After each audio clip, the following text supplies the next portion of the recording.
Thank you very much, Mr. President. And I thank the honourable member for his question, and do note the massive rain that's been happening, and also note the flood warnings that are happening for the Glenelg.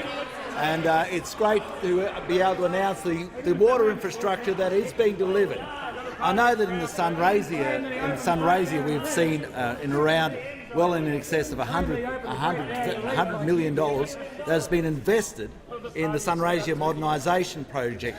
This is part of the program of making sure that we put a real delivery back into the irrigation precincts that are seen around the seat of Mallee. But it's not just the seat of Mallee where this investment is now happening. We're also seeing it in Tasmania, and the recently completed Chaffey Dam is about 67% full, which is actually beyond the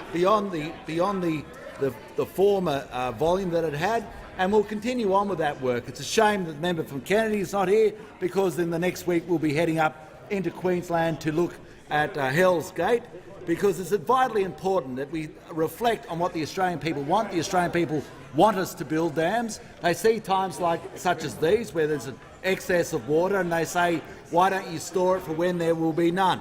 And that's exactly what we are intending to do.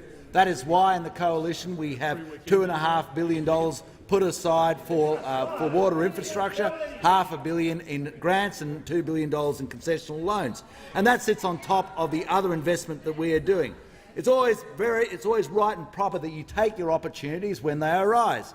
And I was noting the interjection from the member for Grainler there, and just noting that currently the member for Maribyrnong is away, and saying that now is your time to shine. Now is your time to shine. That they're not actually giving the member for Grainler any questions. They're not actually giving the member for Grainler any questions. There's a form of concern, but it's understandable, because you are a talent. You are a talent. The member for Grainler is a talent. And I can see that a lot of people in the Labor Party are starting to ask serious questions whether the member for Grainler shouldn't actually be sitting where the member for Sydney is. And I can see the member for Sydney is religiously looking down, pretending that this isn't happening. But it is. Your neighbour going for the job, going for the big job.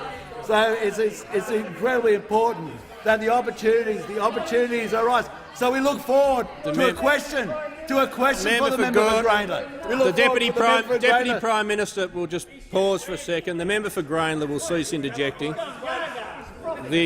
As the member for Hunter will cease interjecting.